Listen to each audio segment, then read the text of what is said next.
go and get to this stage, it merits, I think, congratulations. Want to welcome all of you to this DMIN presentation, public presentation. My name is Dr. Fulgence Nyengele. I am the director of the Doctor of Ministry program here and also our Thriving in Ministry initiative. We will follow an outline that I believe all involved here kind of have. So just want to begin with maybe you're welcoming or acknowledging folks that you have invited here.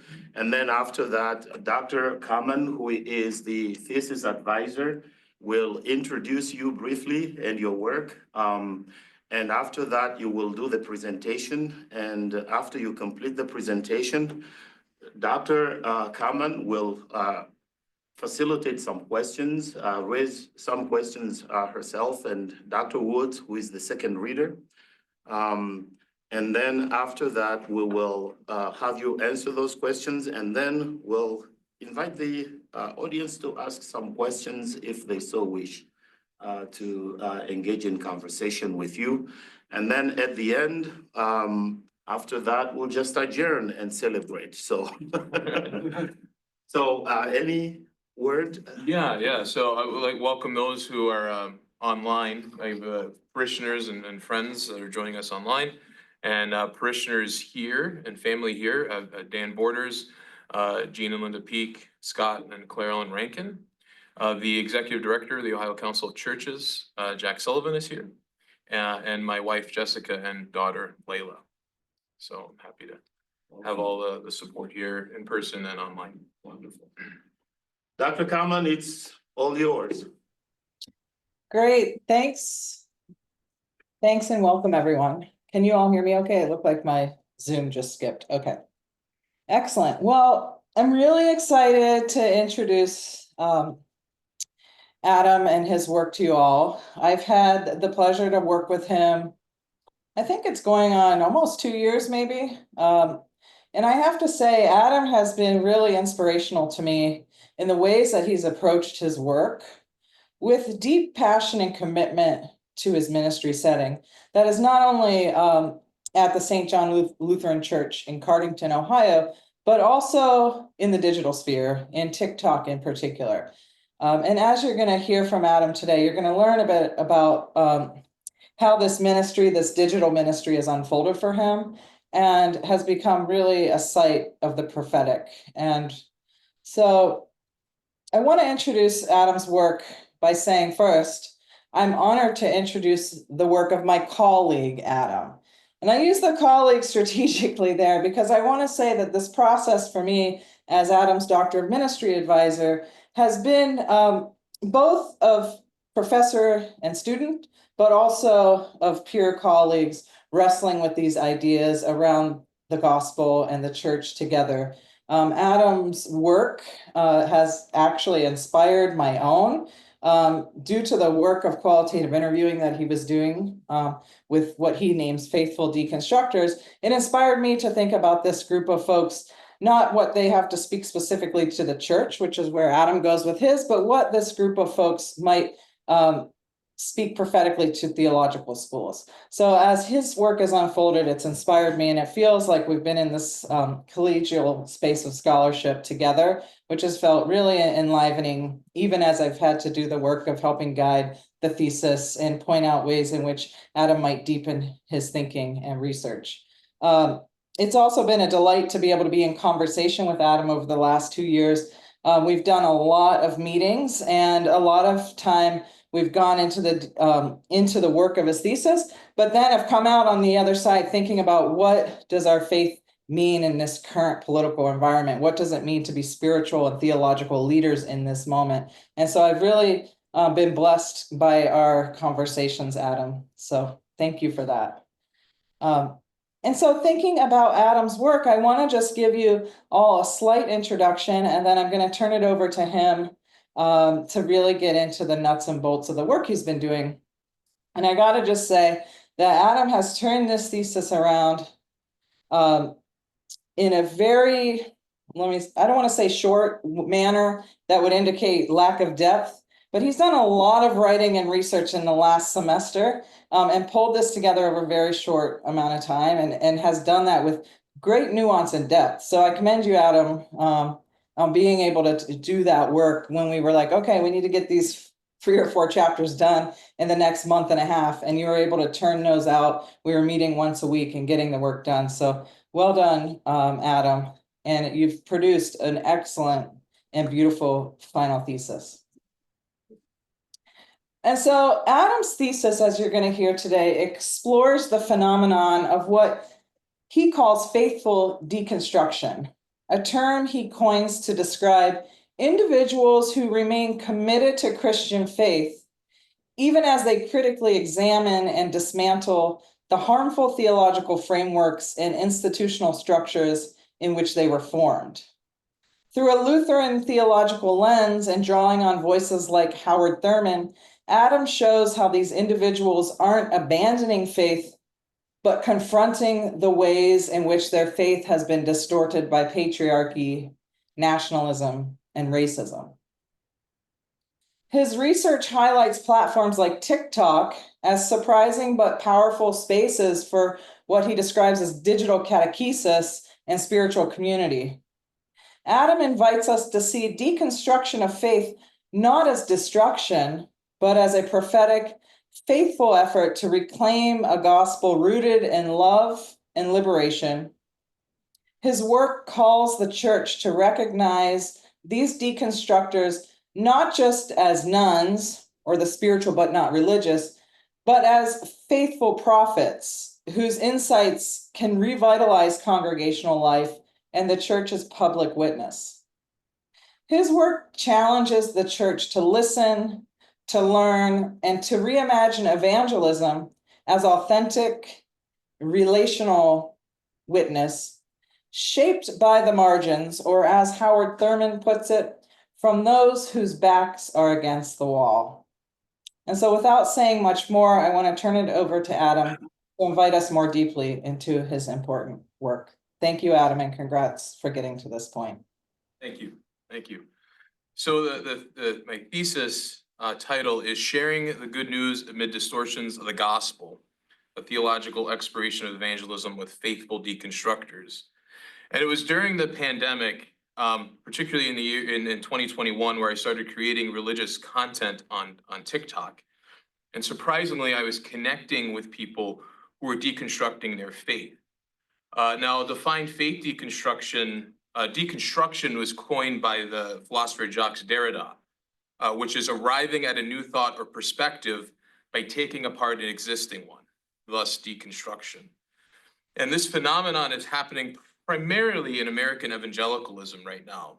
And it's led to the emergence of a group that people are calling ex-evangelicals, people distancing themselves from those frameworks while searching for a more authentic spiritual path.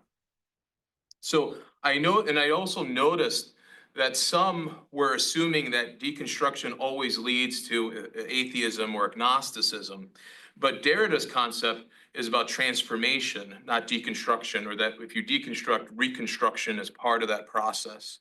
It's something, for many, it's still a deeper understanding, right? Peter Choi emphasizes that deconstruction often involves a shift from certainty to mystery and from superiority to mutuality. So this guiding question for my research was, how can the perspectives of faithful deconstructors impact approaches to evangelism in the Evangelical Lutheran Church in America? And the disciplines that I used for the framework in this thesis was the classical discipline of theology, particularly through the Christology of Howard Thurman in his book, Jesus and the Disinherited, and the practical discipline of evangelism in the Lutheran tradition. So when looking at Christology through the lens of Howard Thurman, I think we often might link the 1960s civil rights movement with African-American Christology, but it has deeper roots. And I think Thurman is a central figure there. His book, Jesus and the Disinherited, shaped leaders like Martin Luther King Jr. So Thurman's Christology centers on Jesus' solidarity with the oppressed and offers a liberative vision for marginalized communities. So Vincent Harding notes that Thurman's message resonates beyond Black America. His work speaks to other marginalized groups today. And I believe for faithful deconstructors, those who leave the institutional church but remain rooted in the gospel, Thurman's idea of people with their backs against the wall, that Jesus is with them, is a powerful image of hope. Now, Christology is the study of Jesus's person and work. Daniel Migliore in the book Faith Seeking Understanding outlines a few principles that I believe Thurman is aligned with. The idea of Christology being that Christ is lived knowledge, that Jesus must be understood within the context of God's covenant with Israel, and the inseparability of Jesus's person and work. It's worth noting that there's a variety of Christologies in the New Testament alone, right? But so Thurman offers a Christology that I believe fully embraces these principles, but challenges the traditional views aligned with systems of domination. For Thurman, Jesus is not a figure of empire, but a liberator for the oppressed. Jesus offers hope to those whom history has disinherited. Now, one of my favorite parts of the book, Jesus and Disinherited, is Thurman's encounter with a Hindu principal in a trip to India in 1935, where when confronted, he's asked this question of Thurman's confronted with this question of how he could be a Christian where Christianity is complicit in slavery and racism. And through this conversation he has with this Hindu principal, he re-examines the person of Jesus, not as a conqueror, but a poor Jew under Roman occupation. And for lack of a better term, this decolonizing perspective reshapes Thurman's Christology, centering Jesus as a liberator for the oppressed.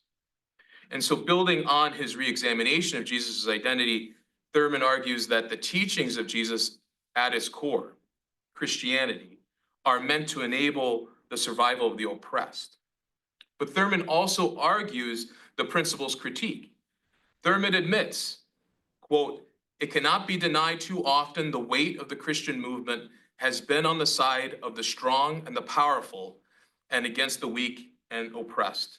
This despite the gospel," right? So Thurman is acknowledging a distortion of the gospel here. Yet Thurman's Christology highlights a different vision of Jesus, one that stands with the disinherited and resists such misuses of faith. In Thurman's Christology, he does not dilute who Jesus is, but seeks the essence of Jesus as proclaimed in the creeds. Thurman provides deeper context to the one who was born of the Virgin Mary, for example. The good news does not make the powerful more powerful, but to give freedom to the powerless. For today's faithful deconstructors, I believe that this Jesus is worth believing in, that they would come to that conclusion. One who stands with the disinherited rather than with institutions of power.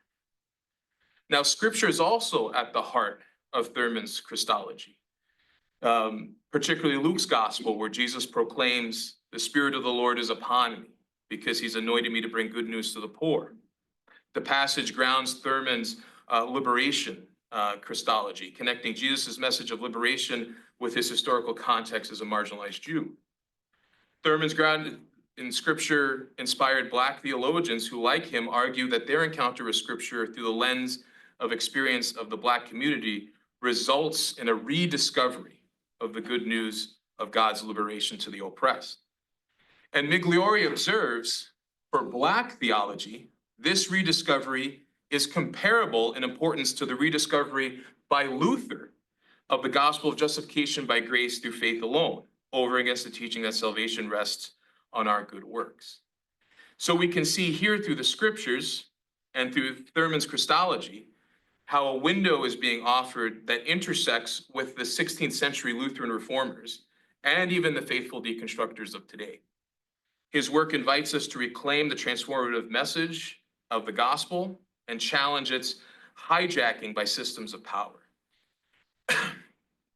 And another theme that comes out in the book is dismantling fear and a love ethic that comes with it.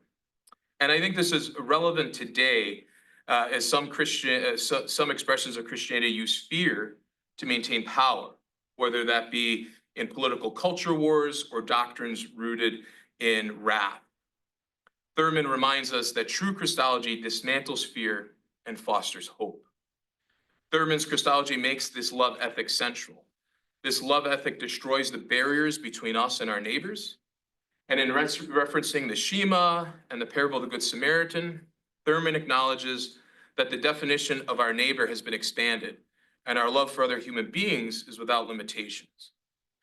While loving one's enemies will sound familiar to just about every Christian, I think Thurman lays out something for us that's very concrete in relation to Jesus, that the love of enemies would apply to the Roman ruler. That living a life where there are no limitations in loving one's neighbor means reaching out to love the oppressor and those who enable them. An example that Thurman offers is how Jesus takes a tax collector as a companion, someone who would have been seen as having no soul, and yet is loved by Jesus. As Thurman puts it, this defies rational explanation. But Thurman is also quick to point out that loving one's enemies does not mean that we condone their actions either. However, what is done in loving one's enemies is the acknowledgement that they are children of God. So it prevents us from dehumanizing people, which I think is very important, particularly in our culture today.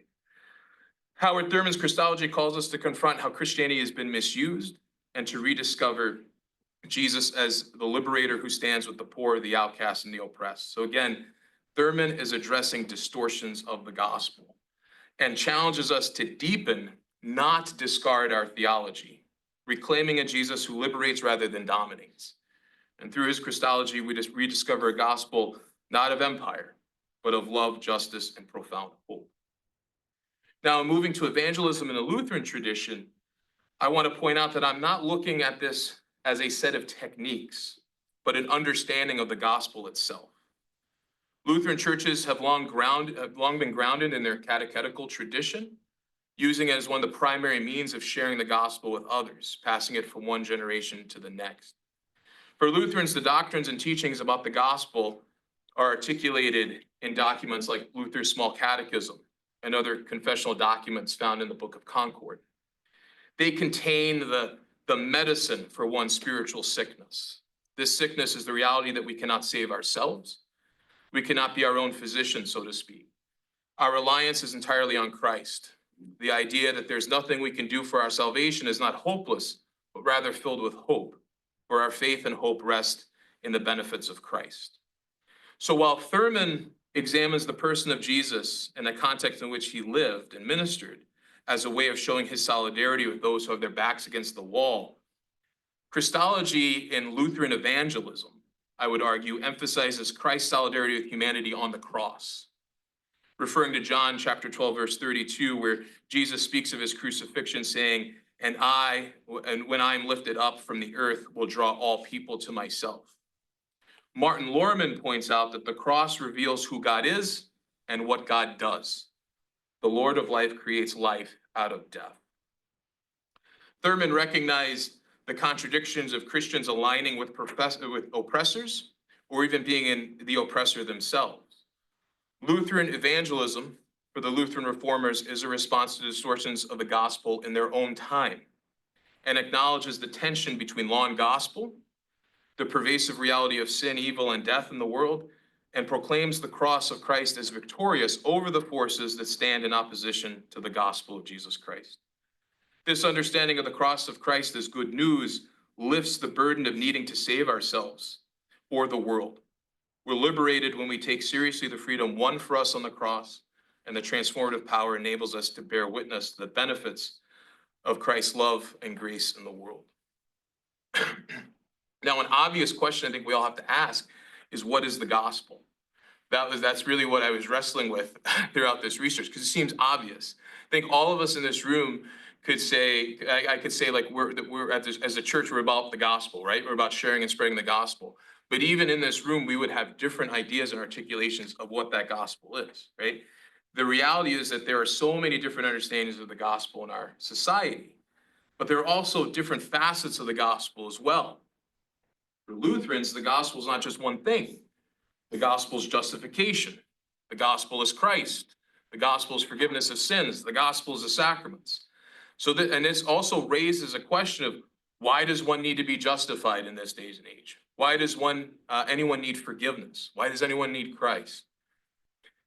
David Zoll helped me with this in his book, Low Anthropology. I think it provides a helpful framework for diagnosing distortions of the gospel rooted in an overly optimistic view of human nature. He warns that high anthropology, the belief that humans are inherently capable and good, leads to perfectionism, anxiety, burnout, and ultimately legalism and disillusionment. This stood in contrast to the Lutheran understanding of original sin, which, while often misunderstood as pessimistic, actually frees individuals by emphasizing God's grace over human effort. On TikTok, many faithful deconstructors, or many of those deconstructing their faith, were reacting to a high anthropology, right? That pressured them to fix their relationship with God through works, leading them to shame and resentment. I would argue that Zoll and Lutheran theology, Lutheran evangelism, both argue that a low anthropology, which is an honest view of human limitation, if anybody's read the newspaper or watched the news, results in a high Christology, where God's grace is magnified. This perspective helped clarify for me how a Lutheran understanding of the gospel and evangelism offers liberation and not condemnation, and how it can respond meaningfully to contemporary struggles with faith and identity. So what we're doing here is, I think, as Lutherans, what we want to be doing is inviting people into that freedom. It's about sharing a liberating truth that you are forgiven, you're loved, you belong. And that's a message is powerful in a world filled with manipulation and shame-based theology, but also the harsh realities of how the secular world can be at times too, in making people feel that they're not worth anything, right? So the Lutheran witness from the time of the Reformation to the present contends with this gospel message that has often been weaponized or been distorted, that the good news is not good news. For Luther and others, they said it became news so bad that it destroyed their grasp on the value of life. And Christianity at the time of the Reformation, and the Christianity that some encounter today, including among faithful deconstructors, might be seen as two sides of the same coin, because medieval Christianity provided people with tasks to perform and rituals to engage in when they felt guilty or in despair. In contrast, the Lutheran witness of the gospel is explicit in proclaiming the promise that comes through the crucified Christ. It vehemently rejects the idea that a person's value is based on what they do. For Lutherans, justification without works is the doctrine by which the church stands or falls. So I would say that for Lutherans, we don't need to reinvent the wheel.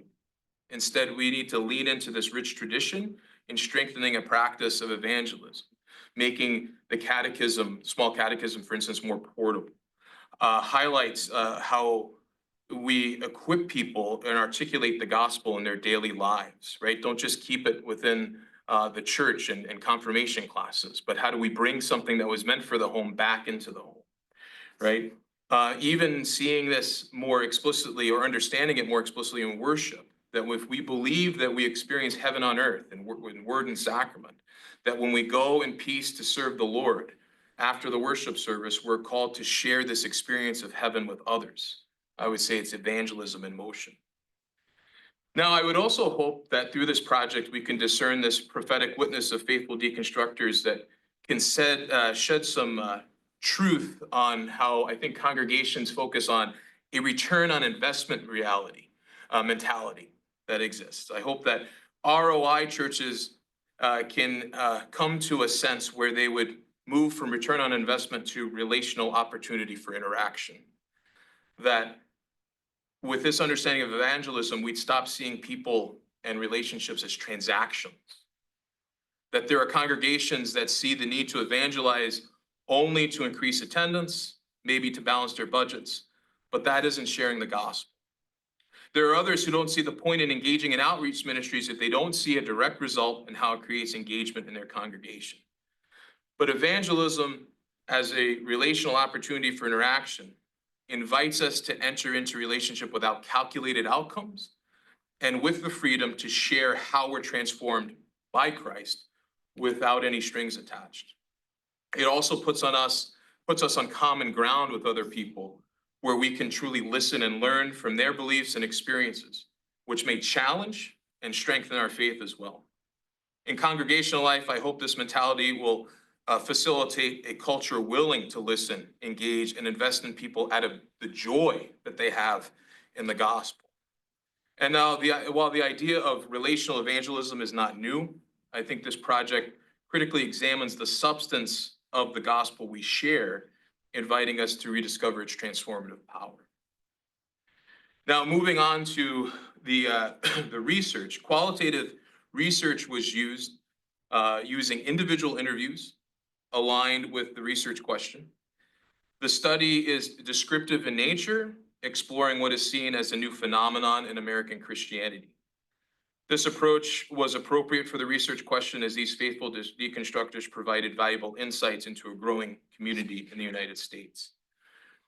19 participants were interviewed, spanning generations from baby boomer to Gen Z, but the highest concentration of participants belonged to the millennial generation. In terms of gender, there were 13 females, 5 males, and 1 participant who identified as non-binary. Among the 19 participants, 4 were persons of color. The specific faith communities the participants identified with prior to their faith deconstruction varied.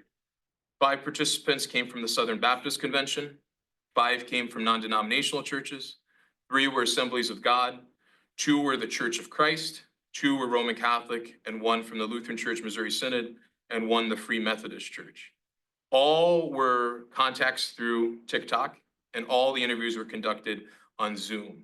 And all the participants were given pseudonyms. So these aren't their real names. Some of the themes that I'll get into. One of the questions that I ask is, when did their deconstruction commence? And for a lot of them, they shared this. They would share it was either President Trump's nomination in 2015 or his first presidency. And some of that was even connected with COVID. And if they didn't mention it as a commencing of their deconstructions, many of them would mention it later on in the interview.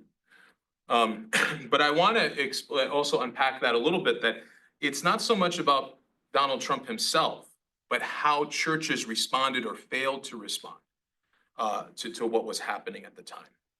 So for example, Augusta talked about how she was raised hearing how much character mattered over and over. And then she said character matters, but then until it didn't. Another one, Betty said, we were supposed to lay down our lives, but we won't wear a mask. So this cut to the heart of what she saw as kind of a hypocrisy between what she was taught to do, and then when push came to shove, it didn't happen during a public health crisis. Betty also pointed out some cognitive dissonance with friends. They would love to watch movies and shows from the site PureFlix, which is like, family, faith-oriented material, yet at the same time, love Donald Trump. So they couldn't square that away. In reference to how politics and the pandemic created strained relationships and personal conflicts, Susie said, I hate him for that. Sammy said, the math ain't mathing. Is that this movement deeply defied everything that she believed in, and that she saw in the pandemic, what the church she belonged to at the time saw in the pandemic as a threat to their freedom, as opposed to an opportunity to love their neighbor. Now, Corey points out that this is why I say this is deeper than Donald Trump. He speaks to how this doesn't start with the Trump presidency, this fusion in these evangelical circles of partisan politics and faith. He was at he heard a speaker years ago that said, God has spoke to Moses through a burning bush, and God is speaking to us now through a burning bush today, and that's George W. Bush, right? And so you have this sense where in these circles, to be a Christian means to align with a particular political party or candidate. The toxic theology and behavior that came up. Augusta shared how she belonged to a tradition that was name it and claim it. As long as you have enough faith, you have the power to move God's hand by your pleas and your faith. But then her dad got sick and her dad died. And she'd hear things like, God didn't heal him because our family had some sort of unresolved sin, or he died because he was living outside God's will. And as she was still grieving, people would say, well, he's in heaven and God really did heal him, so you shouldn't be sad about it. But this is somebody who said they had their world turned upside down, so they weren't really walking with her in that grief, just kind of finding reasons to dismiss it. Mary grew up in a very toxic environment. She says it was an environment that wasn't safe at all. When her brother would ask questions, they would get beaten. And she even said, my father would quote scripture as he beat me. And then as she lost a husband, and she was told, I didn't pray hard enough, and that's why God let him die. Corey talked about how he grew up in an environment where there was a lot of bait and switch. You know, kids lured with basketball, then forced to hear a sermon, right? Like as Jesus is like a timeshare, right? We're trying to get across here. A lot of judgment. You know, he was doing a lot of volunteer work, and but then it's like you're doing such a bad job. God's going to judge you. But then the youth pastor or whatever would take credit for his work, right? And then there was a time where he couldn't. He had to take care of his grandfather, and he said, and was given a hard time about that. And he said, well, my responsibility is to care for my grandfather. Bob had an experience where he was looking at, so he was, I think, like a teenager, got caught by his father looking at pornography. And so one of his disciplines was he had to read the list of sites that he went to his mother.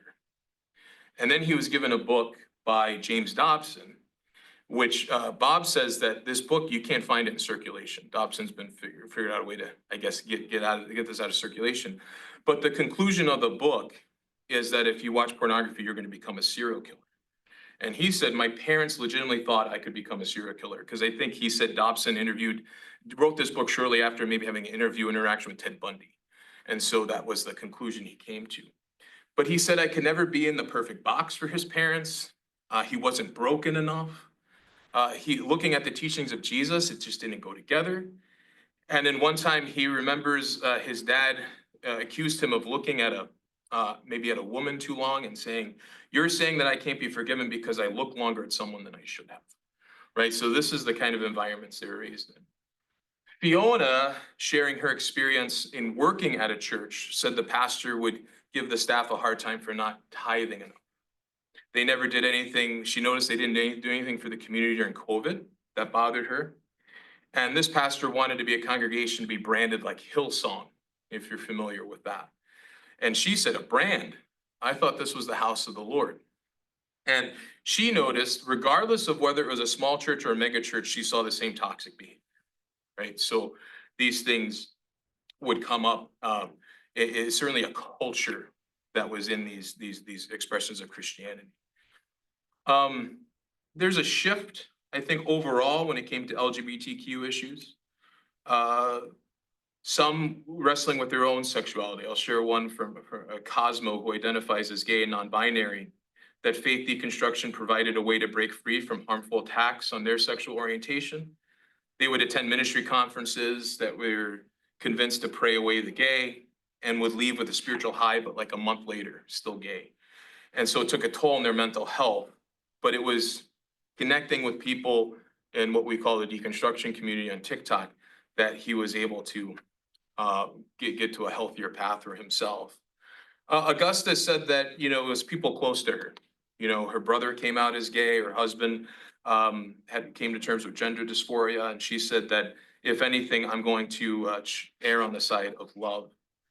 Bob shared that it was personal interactions for him, by getting to college, having friends who were gay, that shifted for him.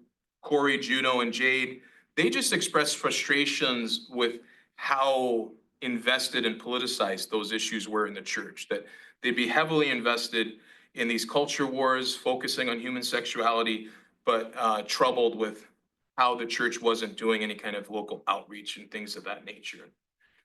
But I will say too, like any group, it's not a monolith. Martha had a more nuanced perspective. She recognized the hypocrisy in the church, condemning the LGBTQ community while overlooking other issues. particularly regarding marriage. She stated that she was not going to condemn and deny them, but she also didn't see herself as, in this instance, promoting same-sex marriage either. But what she was wrestling with is that how can they be condemned, but other abuses can go on, or remarriage can happen. And in this instance, she wasn't saying I'm promoting same-sex marriage, but her real concern was the dehumanization of LGBTQ people, right? So it's like, well, I don't have to promote same-sex marriage, but I'm troubled with how what's going on here and how this community is being dehumanized, right? So that's an observation too, that came out as a theme. Views on scripture, as you can imagine, shifted. They went from literalist, fundamentalist perspectives to seeing scripture that had a multivocality of what the Bible had to offer. They could bring their questions to the scriptures. They can negotiate with the text more freely. There's freedom to allow them to do that. And then the gospel before and after deconstruction. Some of it, in many ways, I would say, there's not the story of Jesus is still there, but they kind of rediscovered some things, right? That Sammy said Christ came to earth to save us, that the story of Jesus is the ultimate story, but then wrestles with, I don't know if I believe in hell, right? Or at least an eternal conscious torment, right? Leo said that God so loved the world so much he sacrificed himself for our salvation. And after deconstruction, he said God's love is more desperate than before. So he's more deeper in love with what Jesus does. Previously, he looked at the gospel as, here's your offer, yes or no.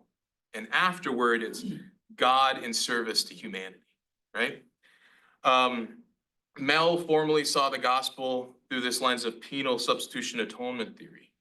Now sees it as the creator willing to go to extreme lengths to be in communion with us, that the creator will pursue us, and that's good news. The theme here I'm pulling out is that they're getting to some orthodox principles here of Christian doctrine. They're not abandoning it. Corey would repeat like a prayer of, if am I saved, but after deconstruction, loving people was more central to his faith. For Bob and pre-deconstruction, the gospel is a roadmap to earn salvation. So seeing salvation is just something that happens when I die. Post-deconstruction was a way to a better life, something that we experience now. Mary, pre-deconstruction was focused squarely on John 3:16. Post-deconstruction, love the Lord and love your neighbor as yourself, and that God is love. And so for Lutherans, this promise of the gospel is found in the doctrine of justification, law and gospel, and the theology of the cross. However, the gospel, as encountered by faithful deconstructors prior to their faith deconstruction, was not a promise, it was a threat. And that's why, as a Lutheran, I can say that such a gospel message is distorted when they were receiving a gospel message that was a threat and not a promise. And these participants encountered distortions that included partisan politics, Christian nationalism, threats of hell, rapture anxiety, and rigid understandings of morality. Additionally, elements of the prosperity gospel shaped their experiences, promoting a God of transactions rather than a God of promises, a God of conditional love rather than unconditional love. And with the threat of hell looming over them instead of the assurance of salvation, these experiences remind us that good theology is both practical and pastoral. Lutheran theologian Timothy Wengert argues that the gospel is not merely a theological concept, but a lived event. And in that, connecting it with what Luther says, that the word of God promises, the word of God's promise does what it says, which is forgive sinners, comforts mourners, encourages the hopeless and the helpless. This is the gospel that points us to Jesus, the cross, and the empty tomb. It does not minimize the pain or grief one is experiencing, but offers a word of hope in what Christ has done amid our anguish, that there's nothing we can do. And that is good news because our faith rests in what Christ has accomplished. Many of the participants said that when it comes to sharing the gospel, that it's not something that they focus more on like what we do. And I would just say that makes sense being where they came from, right? Like there's going to be baggage when I ask them, well, what's evangelism now? Because they were coming from a tradition that was heavy on proselytizing, right? And that proselytizing even had impacts on their own salvation, right? So they a lot of them kind of even alluded to like St. Francis of Assisi, right? Preach the gospel, use words if necessary. But understanding and having empathy for that, knowing where that comes from, what I would say to faith practitioners like myself and congregations today is that words matter. As I've just laid out here, the words that were shared with them mattered. It harmed them, it hurt them, pushed them away. And also, not using words matter. That for those in the church, our words matter, and our silence and inaction can also be harmful. Another theme I picked up was kind of alluding to what we're building on what we're saying here is that they're moving from a fear-based to a grace-based salvation. And as a Lutheran pastor, it warms my heart, right? I mean, like, you know, this is on point here. Like Aaron talks about holding a cross-centered view of justification, finding comfort in the thief on the cross, believe that she's not in control, but also not alone, sees faith as non-transactional, letting go of belief in a punitive God. Rick shared that he finds hope in the parable of the lost sheep, views Christ as a shepherd who doesn't abandon the lost, that this grace frees him to love and serve others without the fear of hell. So deconstruction may not, these faithful deconstructors may not use traditional Lutheran doctrinal language, yet their understanding reflects a Lutheran theology of justification, that God is the one that does the justifying and it's not human effort. Their view of God is relational, gracious, and sustaining, not demanding or conditional. Paul Tillich had a sermon entitled, "You Are Accepted," which reinforces this view to that just accept that you are accepted by God. And I think that resonates with a lot of faithful deconstructors. One of my favorite quotes in the interviews was Augusta in her theological shift saying that God is so much chiller now, right? Like, I mean, and you could say like that, I mean, Luther, if anybody knows the life of Martin Luther, that's a shift that he has, right? I don't know what chiller is in German, but like, you know, that's a move that he has.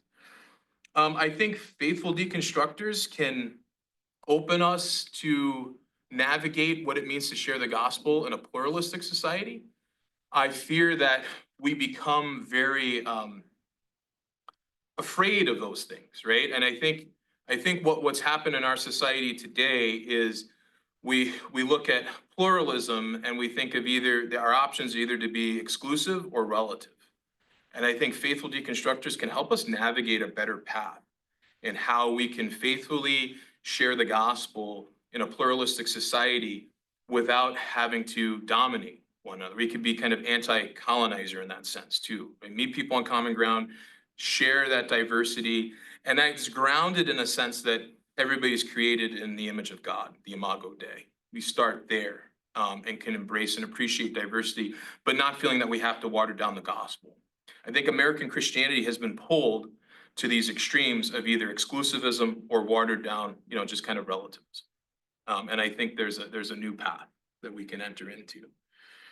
I think that faithful deconstructors can show that evangelism, there's a prophetic witness in what they're inviting us to consider. Abraham Joshua Herschel's view is that true prophets expose religious distortions and societal injustice. And I saw a lot of parallels between this and the social gospel movement of Walter Rauschenbusch, which is about 100 years ago, right? I mean, the parallels in the time, if you're a history nerd, you got the Reformation around 500 years ago. I mean, Thurman has this encounter with the principal in the 1930s. That's almost 100 years ago. And people right now in our society are talking about we're in a new Gilded Age. Well, what comes out of a Gilded Age is a social gospel movement, right? And that can call us to emphasize a solidarity and a living out of heaven on earth. And that through the witness of faithful deconstructors proclaim a gospel that's both personal, but also societal, where evangelism is not just about words, but prophetic action rooted in love. That their work would expose corruption and apathy while inviting the church to embody Christ's presence here and now, offering a hopeful, justice-oriented vision of the Christian faith. Faith deconstruction, often associated with those leaving evangelicalism, is better understood as a natural and historically grounded part of faith identity, I would say. That earlier generations just didn't have a word for it. right? And so I think that deconstruction and reconstruction is part of the faith, right? And so I draw parallels between the Lutheran reformers and Howard Thurman, and that this project affirms that faithful deconstruction is not a rejection of faith, but an effort to recover and proclaim the gospel amid distortions. Interviewees describe deconstruction as disentangling inherited beliefs, critically questioning theology, and often reconstructing a more authentic personal faith. Their faith is both theological and evangelical, offering a witness to the gospel through honesty, humility, and a refusal to settle for an inauthentic expression of Christianity. And I'd also like to point out that they're also refugees, right? Because they left reluctantly. They were forced out of their communities. And though many faithful deconstructors are not institutionally affiliated, their engagement with scripture, tradition, and Christian community remain robust, albeit in non-traditional forms. So such a witness calls us to a rethinking of evangelism, not as a program to win converts, but as a relational opportunity to meet people where they are. Faithful deconstructors demonstrate the evangelism in a post-Christian age must allow space for uncertainty, dialogue, and authentic living.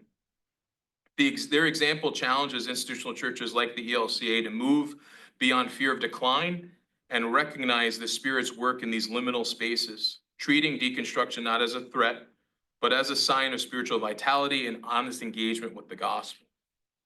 In conclusion, this study of faithful deconstructors highlights their role in helping us better understand and articulate the gospel, especially in a context where distorted messages have shaped people's faith. By listening to their experiences, we can clarify what it means to share the gospel, grounded in the forgiveness of sins as understood through a Lutheran sense of evangelism. This research reveals the need for digital evangelism to be a two-way conversation, focused on empathy and relational interaction, rather than one-way content consumption. Moving forward, exploring how churches can engage in evangelism in a pluralistic society without falling into the trap of relativism or exclusivism is key. The research also emphasizes the importance of community, as many faithful deconstructors long for connection and belonging, offering a challenge to the church to embrace and create spaces for them.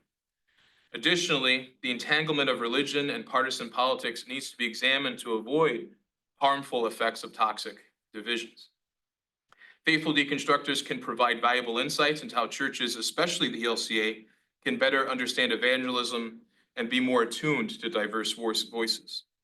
This study has enriched my own understanding of the gospel and evangelism, offering a clearer articulation of its message of forgiveness and reconciliation, which is central to the Lutheran tradition. It has already influenced my preaching and teaching, and I look forward to continued conversation with not just my congregation, but other congregations and faithful deconstructors. The prophetic witness of this cohort challenges us to return to the core of our faith, inviting us to share the gospel with authenticity and love by breaking through the distortions of the gospel. So that is, believe it or not, a Reader's Digest version of Oh, excellent, excellent, Adam. I just want to applaud your efforts. This is a huge amount of work. 19 interviews, y'all. That's a lot of interviews. So, and you can just start to get a sense of the richness of the data that Adam's been able to call through those interviews. So thanks for your work, Adam. Being able to listen to you talk about the work brought a few things to mind. I've sat closely with the manuscript, but it's always great to have new insight emerge. Been hearing the Reader's Digest version, and two things come to mind that I want to draw out. The first is that you really do such a great job drawing this connection from Thurman, then to the Reformation, and Thurman as a model by highlighting this interaction he has in India to do the deep work of changing perspective, going deeper into the faith. We see that again with Luther. And then we see that in your interviews, in which you take seriously folks who are doing that same internal work that we see with Thurman and then with Luther. And what I think is underlying this work is that through this text, you're giving churches a permission to change.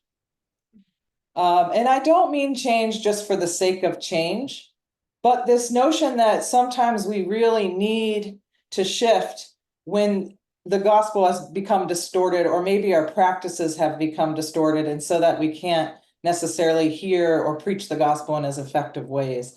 And so the entire thesis, I think, has this underlying current of like, look at the moment we're in. It's not that different than 100 years ago in the Gilded Age. It's not that different from 500 years ago in the Reformation. And what are we going to do to change? And how can we listen to the prophetic voice of folks already doing that change?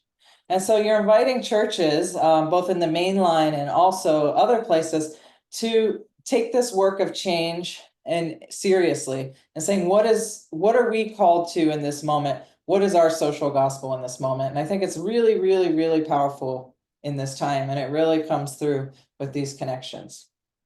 And I think the second point that I heard clearly, although it's not explicitly in the thesis, is that there's an inherent hopefulness. That when we can see ourselves in this line of prophetic witness from Luther to Thurman to the Faithful Deconstructors, that there's this hopefulness that even though this time is presenting extreme challenges that come through in the voices of the Faithful Deconstructors, but there's also a chance for us to reignite the gospel today, to find what is that social gospel, that social movement that can become our legacy in this moment. And so I think those two are deeply interconnected within the work that you've done. And it gives me real hope too. And I'm excited to see how your work is going to spiral out from this work, from this thesis, and come more into public theology through other publication, essays, and also through your own ministry. That being said, I do have a few questions, and then I'm going to turn it over to Dr. Woods. Let me just pull out my questions. I'm obviously not going to be able to get through them all, but I want to start out with just a personal one of what surprised you in this research. If you could name one thing that as a student of theology that maybe you didn't expect, what was surprising? Oh, man, there were a lot of, I think there were a lot of surprises. And even when you expect certain things, they still surprise you. But like, I don't think I realized how toxic some of these communities were. I mean, I had an understanding of it. Like, I mean, I knew they were different from like the circles that I were in, but hearing the pain in those interviews and some of that behavior in the home or in the churches, that was very surprising to me. That jolted me a bit, and needing to understand the trauma that some people are coming out of those churches. So that also should caution people against, when people are coming out of those communities and are painful, just come to my church. Yeah. It's different, right? Like that's not understanding how painful, you know what I mean, how toxic those things are. That might not be that might be counterproductive in how to minister to those folks initially, at least. Yeah. Yeah, that makes a lot of sense. Yeah, and then that leads me to my second question. You don't get into this a lot in the thesis, but I'm curious, how do you see this work as helping deconstructors heal from some of this trauma? And how might you invite this work back to the Faithful Deconstructors? So I hear a lot about the work inviting the church to do different things, but I'm wondering, have you thought about how your work could be in dialogue with the Faithful Deconstructors, either the ones that you've did the interviews with or the community on TikTok? Because my sense is that this could be healing to see like, wow, we're taken really seriously here. So I wondered if you could have any thoughts on that. I think providing more space for them to share their story would be both helpful and healing. I had interviews where, some people didn't realize, because, they deconstructed and they maybe gone on to some other things in their life, and then they're sharing their story. and they did not realize how much they needed to share that, you know, or it was bringing back things, or they really needed to process and talk this out. And so some of them, and some were really eager. I could have interviewed more than 19, to be honest with you. And they were very eager to want to share their story. So there is a group of people that want to be listened to and listened and heard. And I think that would be both helpful and also cathartic and healing for them. You know, especially when it comes from people within the church. I think that was also something that they valued, is having a pastor that wanted to listen to their story and not challenge it, right? Just hear them share. Yeah, that makes sense. And I think that's, yeah, depending on where you end up going with this work, part of the, you know, getting it out there, I think could be really powerful for folks, not only that participated, but, you know, sharing this deconstructive identity.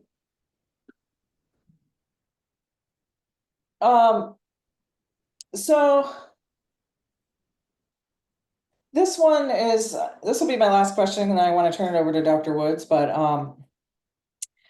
they're kind of, I'm blending two questions into one. One is sort of, how do you see the church, what would your hope be for the church? How it would look if it took the voice of the faithful deconstructors seriously? And also, what would be your vision for renewed social gospel? No big deal. I mean, just Yeah. I think churches that would take the voice of faithful deconstructors seriously would be hearing that prophetic voice. But churches would have to get to the point, like when I critique that kind of return on investment mentality, and this is a critique on the main lines that are like struggling with institutional survival, and that seems to be like the mode of operation, whether they admit it or not. And I mean at all levels, from congregation, I'll use my denomination, synod, churchwide. They're looking at ways to, they couch it in the gospel, and I think the intention is there, but it's about growth. It's still about this kind of an American sense of consumer packaging of the gospel, so to speak. So I think listening to faithful deconstructors gets us back to the basics, like Thurman gets us back to the basics, like Luther and the Lutheran reformers get us back to the base, get us back to the core, the foundation. And when we start from that foundation, growth happens in different ways. It may not be numerical, but it's growth nonetheless. And I think that also joy spreads, right? I think if you're filled with joy in something and you're sharing it, it spreads. And I think that returning to that joy in the gospel spreads. On the social gospel movement, that would be an interesting one too. My critique would be, can it be the both and, right? Because I think the social gospel movement, from I know enough to be dangerous, is a reaction, right, to, you know, kind of Protestant missionary zeal, for example, right, and things. So focusing on a Christianity that is just about what happens to me when I die. The social gospel movement is kind of a reaction to that, and living this out right now. How can a social gospel movement 2.0 really be a both and, where we care about, Jesus cared about the totality of the person, right? He cared about their mind, their body, and their spirit, right? And like, how do we embody that in a renewed social gospel? Would be my hope. Oh. Thank you for that. I appreciate it. I'm going to turn it over to Dr. Jeff Woods now, and Dr. Woods has really been pivotal in working with Adam on the qualitative research design and analysis. So thank you, Dr. Woods, for your work on that. Thank you, Dr. Cummins. I want to add my appreciation, Adam, to your work, to the diligence that you put into this process. As we talk about methodology a lot, you may recall that I've said that conducting research, especially qualitative research, is more of an art. Mm-hmm. And this shows that you are quite the artist in terms of conducting that qualitative research. I just want to acknowledge that it's, you know, it's in how you ask those questions and coming back, and the respect and all of that, casting the correct environment, you know, from which people feel safe to share. So thank you very much for that.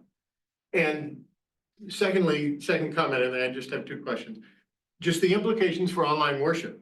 Studies are coming out about the pandemic that show that 1 in 5 people that worshiped online during the pandemic did not have a church home. Mm-hmm. That's a little, you know, surprising in a good way. And most of them looked at multiple services Mhm. throughout that time. And just the implications of what's going on that we know from your study to what is going on probably maybe even on a wider basis than we realize with people online, I think that's tremendous and could be a shift. One of the comments that I thought was really helpful, words matter. And my question is there anything else that you feel like one or more of these people working in their deconstruction environment would say to their former pastor in addition to that? That they would say to their pastor? Yeah, I think that they would certainly, if they could have a conversation with their pastor, they would articulate how their words or their inaction hurt them. Yeah, and how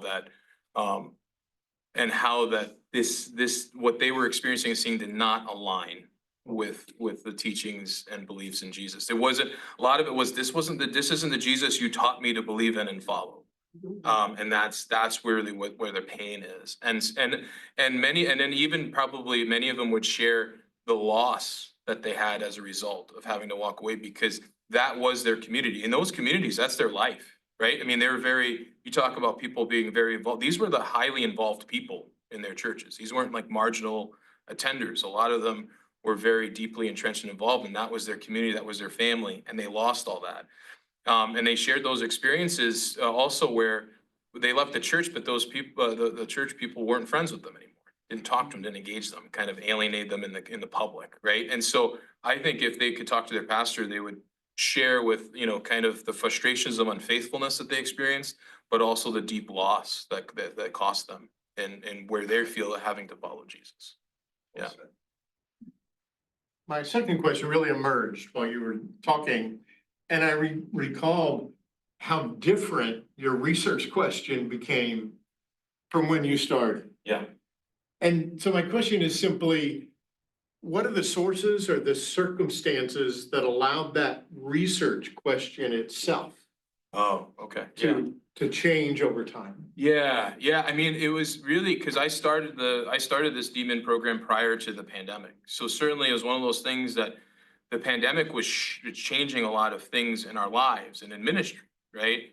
And that time, I mean, I got on TikTok as a joke, right? You know what I mean? In 2020, it was the inverse of any other platform I had been on. If I shared anything about ministry, I felt like on Facebook, nobody would really care.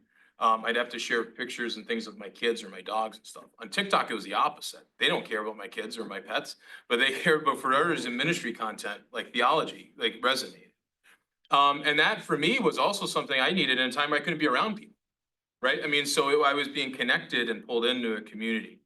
And so I think it was almost like kind of this kind of shift in realization during the pandemic and what we were experiencing. So prior, when I was in the program, I'm asking these kind of questions and I'm looking at it from kind of maybe even a status quo of how churches run and operate. I was asking these questions, I think about, catechism, reform and things like that, right? But then in having this experience with being connected with these folks, I'm like, there is something huge happening here, right? And like, and also there's people hungering for this. They were hungering not only for connection, but they were hungering to hear. They're curious. They're asking questions about theology, sharing their story. It was a two-way street conversation. So out of that, it's like I was learning from them. I guess to get to the heart of that, I was learning from them, and so I think that helped kind of develop the question more. It's like, well, how can we all learn from them? And that'd be the question that you share with, that'd be the contribution in the project. Yeah. When passion's at the top of that funnel. Yep. Yeah. And your passion came through. Yeah, Thank yeah, you. thanks. Thank you very much. Thanks. I'll turn it back to Dr. Cummings. Okay, thank you for that. We now have some time to take questions from the audience. So if folks want to either raise their hand on Zoom or I won't be able to see the room entirely, so I may need someone in the room to. I think Dr. Boyer will help with that. Oh, great, okay. So questions for Adam?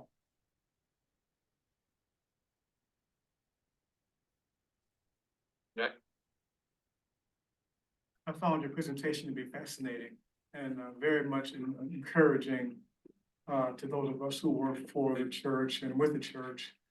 One question I would have for you is, do you think, or are you aware of any possible guidelines or boundaries for disruptors? Say more. Sorry. What would be the rules for engagement Yeah. for those who would be faithful disruptors? Yeah, that's a good question. Because a lot of that kind of happened organically. You know, there were people that I was connected with that were just kind of open about that. I think it's to the core reminds us that a lot of this is in relationship, right? And so it's developing relationships with people already, and then you engage from there. And so then there's kind of a trust built there. So some of the people I interviewed, I had already been connected with, and said, "Hey, do you fit this description?" And they said, "Yeah, absolutely." And then there were others I interviewed. I made a TikTok, and said, "Do anybody fits this description?" So they kind of self-identified and kind of opted in. And so part of it is, I think they're looking to connect. So if we can be in those spaces, I think we connect. And as far as like guidelines, you're talking about more of like kind of like where are there things we should do or shouldn't do when we're in relationship with them? Yeah, I would say the biggest piece, one of the biggest things I learned, that in evangelism, listening might be just as important. As I talk about, words matter, but listening is huge here. And I learned so much from the people I interviewed, because I kept using the word in one interview, decolonize. And this person I was interviewing was getting uncomfortable with it. And she was working on a doctorate, like in music. And she's like, "Well, I understand decolonize in the things I'm reading as like there has to be kind of a reparation. So if there's not that, then anti-colonize is more appropriate." So I say that in the sense of not approaching people with kind of an anti-colonizer mindset where I have everything, right? And then you need all this, right? But meeting people on common ground with that joy of the gospel, but seeing people created in the image of God. I think that would be the basic guideline. Seeing people created in the image of God, and that that God has something for them to share with me. And so that it's mutual. I think that would probably be the basic guideline. But that you also have something to share too, but it's also sharing, right? The gospel can only be shared, it can't be sold, would be my other thing I'd be passionate about saying. But I don't know if that directly answers that. Yeah. Thank you.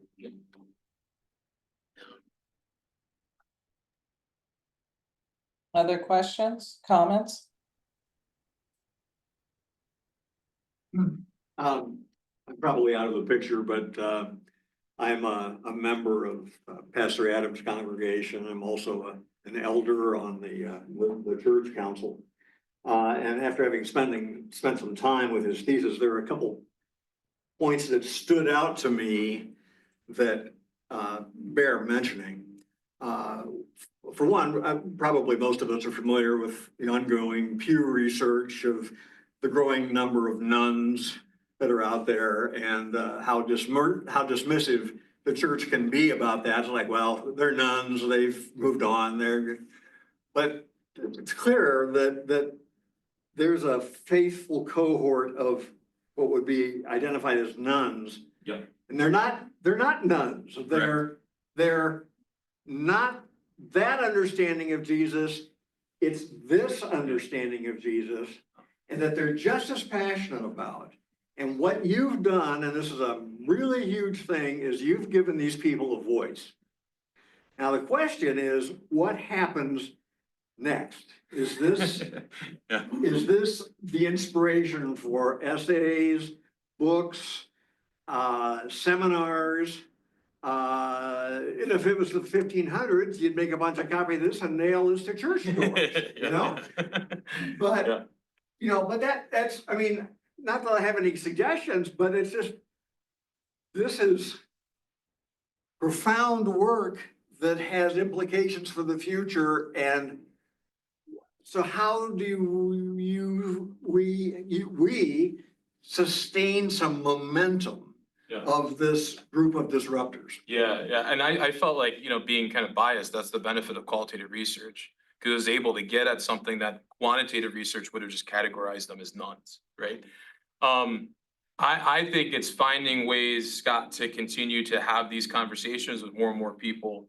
And not just to have, but to share that with people in churches, share that with church leadership, right? Like share this phenomenon. You know, it was neat to be doing something that's happening in real time and coming kind of what you're saying, how do we come to grips with it? Because my joke, you know, I tease my denomination because I love it, but we'd figure this out typically 15 years after the Methodists figured it out. You know what I mean? Like that, you know, so trying to be on top of this is also kind of good, I think, for us to really focus in and know that there's this community, because I wouldn't have known it if it wasn't for social media, really, because I'm in my own kind of Christian bubble. But I think what you're getting at is that we need to be really intentional of developing ways in how do we, because part of it's creating that space. And I would also say, Scott, there are people sitting in our pews that are already there, that might be out the door. And that's what I would tell congregations, is that there are people, and it might not be anything that their congregation's doing, but it's how they see Christianity reflected in media, right? And it's wrestling with this and that. And so, and they're questioning and wrestling. And so how we can respond and answer and address these questions amongst the faith community and kind of train, and that's almost kind of practicing literally evangelism amongst ourselves. And not just seeing them as kind of targets, but seeing them as people that need to be heard, loved, and listened to. But understanding that this space is kind of messy and blurry. Some of them are already sitting in our pews. Yeah. Dean Bridgman, I see. Yeah, Adam, thank you very much. I just want to go back to the previous question, and I'm actually making a statement. This is not a question. The answer to the question is,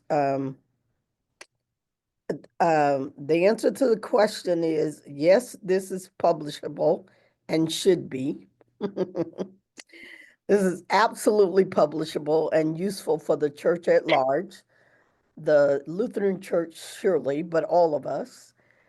Part two is, yes, these are workshops. So I don't know who you need to talk to in the ELCA about these workshops, but there are absolutely some workshops here. And yes, this is a podcast. Okay, so. No pressure there, I guess, right? Oh, no, that was pressure. I meant pressure.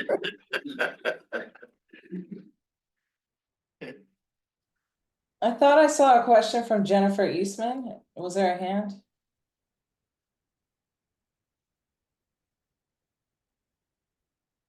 Okay, maybe not, but Hi, yes.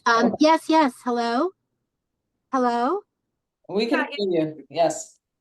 I'm sorry, I'm having trouble hearing and connecting. We can hear you. Oh, okay, maybe she'll be able to come back in. Well, while we are waiting for Jennifer, it's good to hear you in cyberspace, Jennifer. Your colleague, I guess, at some point, maybe you took courses together too. I was curious about two things. One is you talked about working in the liminal spaces and feeling comfortable that work is important. I'm curious, I really want to hear more about what it is. Because sometimes these things, in terms of working with folks who some may not want to come, you know, and be public as they talk, as they critique, and as they're trying to deconstruct. So it depends with spaces. So I'm kind of intrigued with that idea of working in liminal spaces.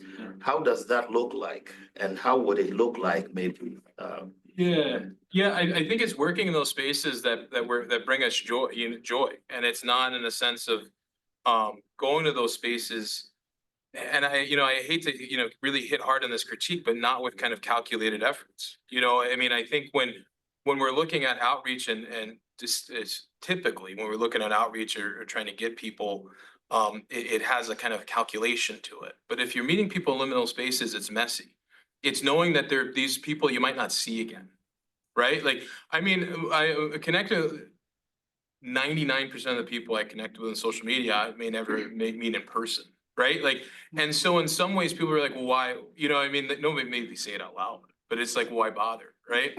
But it's because you want to share this, because you want to minister to them. That if more, you know, pastors like me, you're a pastor of the whole church. And so, you know, that digital space is part of your territory, I would say. It's part of your parish.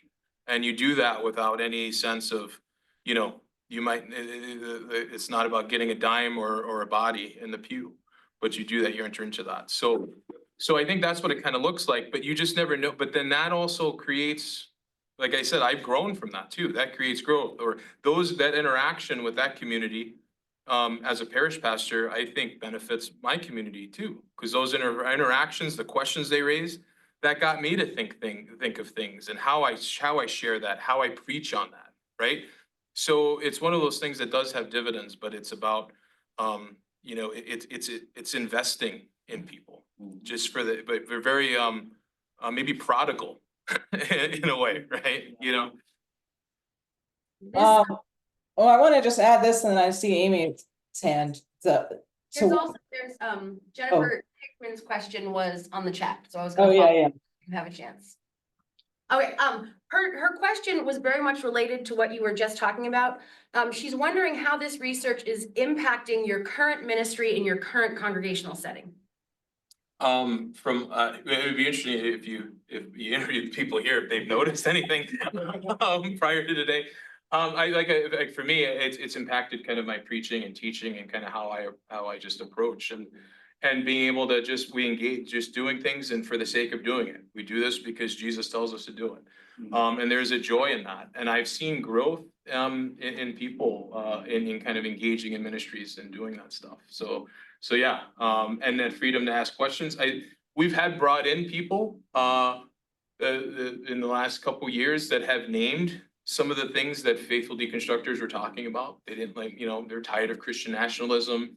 They didn't like how some churches were handling the pandemic. They came to ours, right? So some of those things kind of had an impact too, for sure. Yeah, in intangible ways. Yeah. I was just going to add to this conversation too around liminal spaces and being in the digital space and thinking about the gospel and ministry, and that one of your interviewees had said, you know, they only knew one version of atonement theology. Yeah.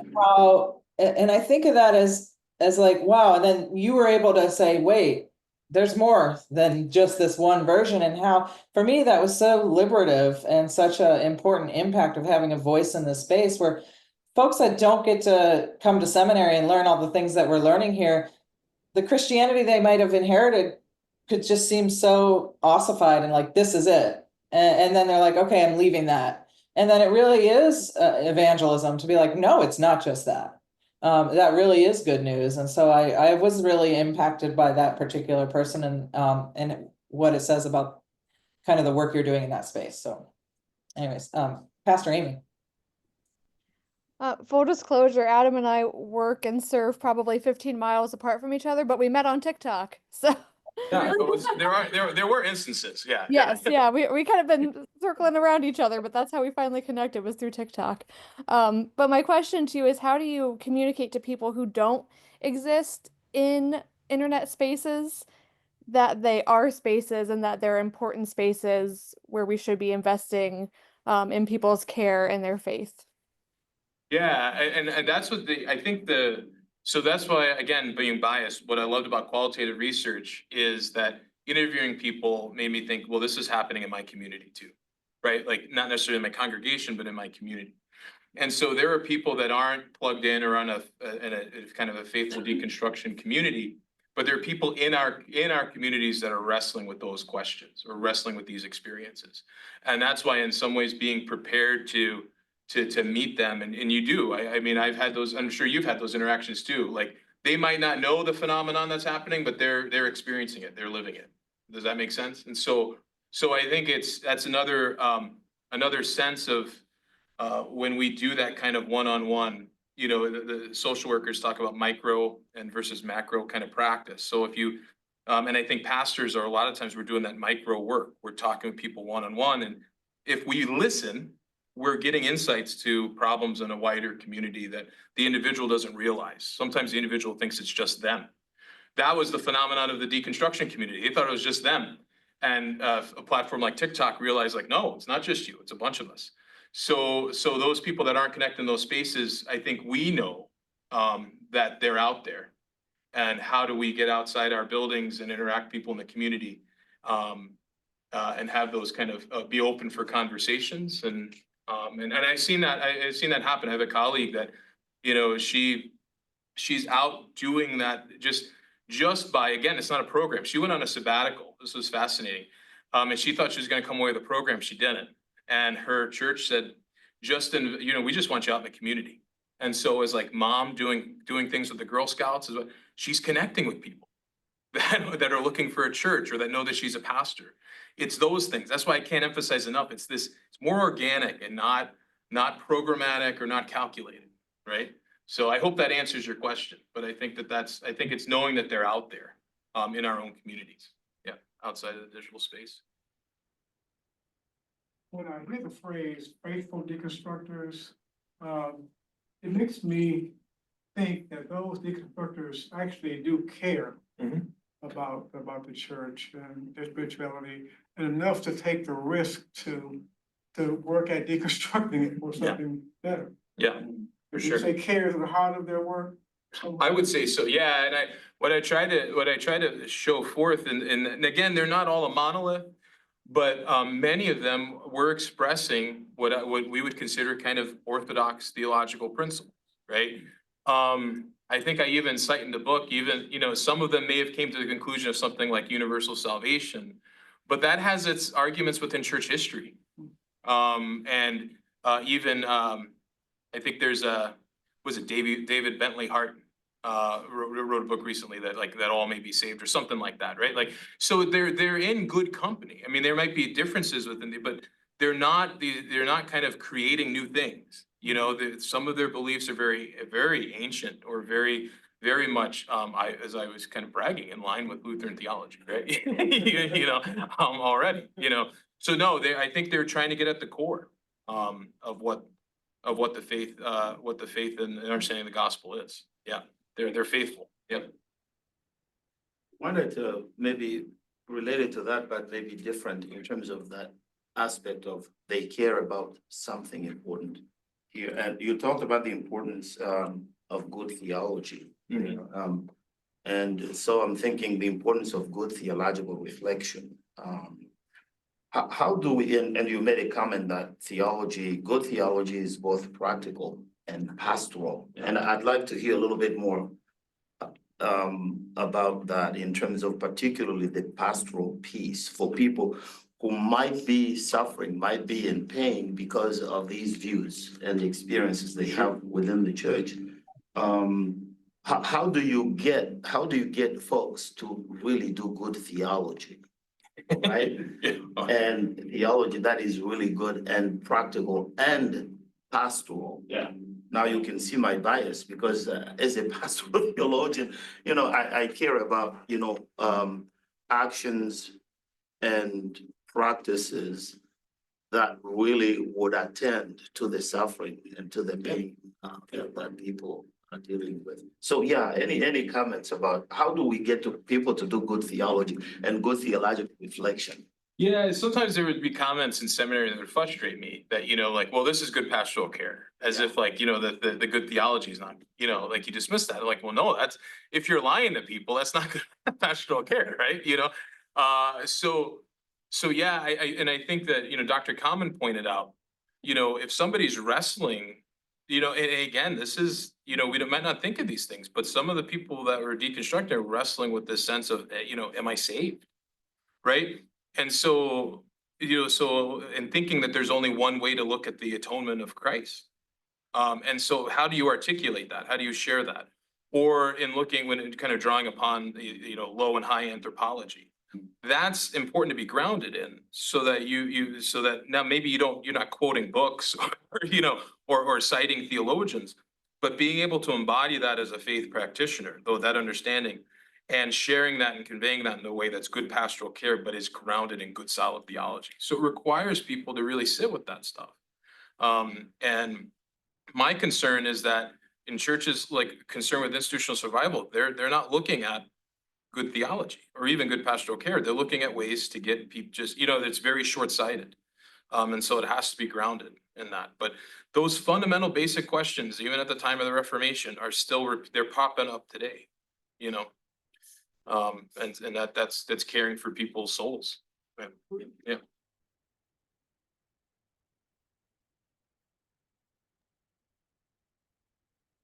Do we have more questions? Any questions online or a couple more questions? And maybe this might be the last call, Dr. Carmen, Dr. Woods. Any comments, questions? How about a statement rather than a question? Yes. I appreciate the fact that you put yourself out there, whether it was by a joke to get on TikTok or whatever it was. You put yourself out there, and when you do that, there's the opportunity to take some abuse, and I know you have. But you've saw through it. We're seeing the benefits of it, both here and as a congregation, and I thank you for that. Thank you. Thank you. Means a lot. Thank you. Anything online? Any questions? I can see. Dr. Carmen, Dr. Woods, do you have any final words to Adam? And then does Adam have something, a last word to say, to share? I just want to reiterate what Dean Bridgman said in the sense that there is a book here, there are workshops here, there's a podcast here.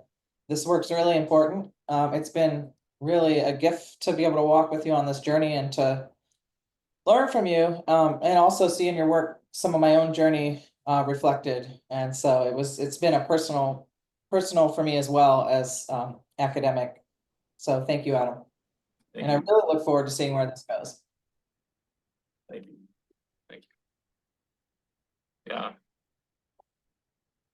I also just want to say, I keep thinking about the process here, and I don't know if there's a way to send out the recording today, to current DMin students, Yeah. To see, because you're such an example of the organic nature of this research, where it starts with something and then, your passion just continues to develop, and then you're surprised, you got so many surprises, you can't name just one.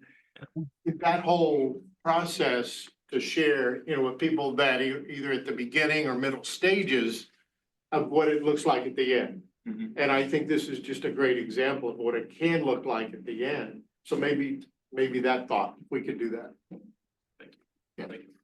You will get a link and a passcode, and you can download the video and share it as you would like. Oh, great. Thank you. Yes. Thank you. And then if we can maybe work with the library somehow also on our end to have that available to the other DMin students who Yeah. are still kind of working on these processes. So thank you. No, I'm very grateful for my congregation for supporting me throughout this. My family for certainly supporting. You can't do it. We couldn't do it without the support for them. For Dr. Common and Jeff Woods being very attentive to any questions I've had and for meeting me regularly. So and MTSO and giving me this opportunity to do this advanced study and research. I really appreciate it. Thank you. Thank you for a wonderful presentation. I believe we have one more requirement for you, maybe. So we are not done yet, but not reading and writing, but maybe it's not really a requirement, but expectation that you will show up on the 17th. I will be there. Yeah, I will be there. Yeah. Okay, we look forward to seeing you on the 17th and to celebrate with you. And also one other things, just I think we will need that approval page signed. And so Dr. Carlin and Dr. Woods will be signing that, and also the dean. So to send us that copy, send it to Dr. Boyer and copy me on that, and then we'll that will be wonderful. And then we'll send it back to you to have it inserted in your final draft. So I think we are done and the celebration continues and